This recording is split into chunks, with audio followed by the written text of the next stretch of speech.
अस्सलामु अलैकुम। आऊज़ु बिल्लाहि मिनश्शैतानिर्रजीम। बिस्मिल्लाहिर्रहमानिर्रहीम।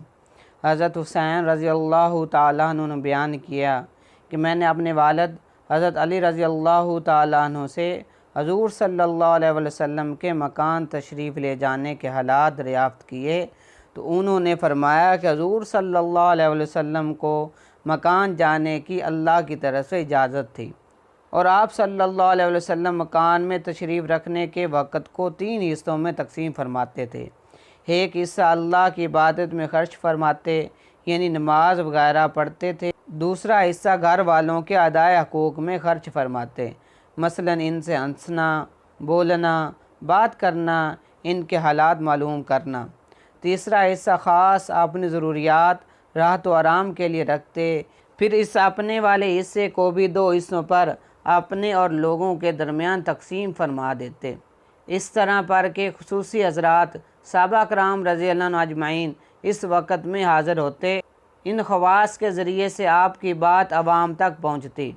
इन लोगों से किसी चीज़ को उठा कर ना रखते, यानी ना दीन के अमूर में ना दुनियावी मुनाफा में, गर्ज हर किस्म का नफ़ा बिला दरेक पहुँचाते थे। और उम्मत के इस हिस्से में आपका ये तर्ज था कि इन आने वालों में अहले फ़ज़ल यानी इल्म व अमल वालों को हाज़िरी की इजाज़त में तरजीह देते थे। इस वक़्त को इनकी दीनी फ़जीलत के लिहाज से इन पर तकसीम फरमाते थे। कोई एक हाजत लेकर आता और कोई 2 और कोई बहुत सारी हाजतें लेकर हाज़िर होता।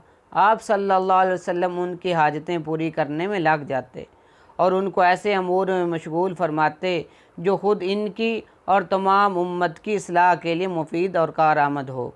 आप सल्लल्लाहु अलैहि वसल्लम इन आने वालों से आम मुसलमानों के दीनी हालात पूछते और जो इनके मुनासिब बात होती वो इनको बता देते और इनको ये फरमा देते कि जो लोग यहाँ मौजूद हैं वो इन मुफीद और ज़रूरी बातों को गायबीन तक भी पहुँचा दें।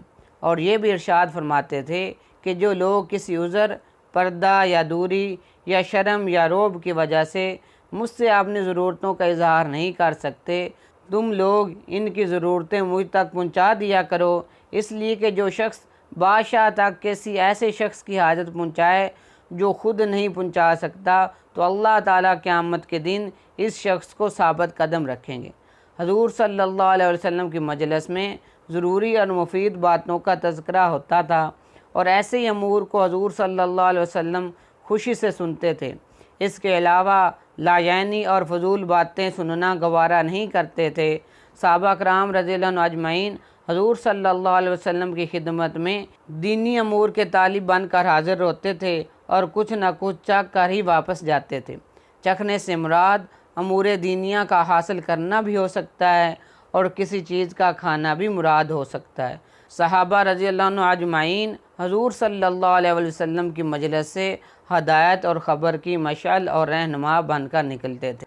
अल्लाह तबारक व तआला से दुआ है कि अल्लाह तबारक व तआला हमें भी हज़ूर पाक सल्लल्लाहु अलैहि वसल्लम की तर्ज़ ज़िंदगी को घर के अंदर अपनाने की तौफ़ीक़ अता फ़रमाए। आमीन।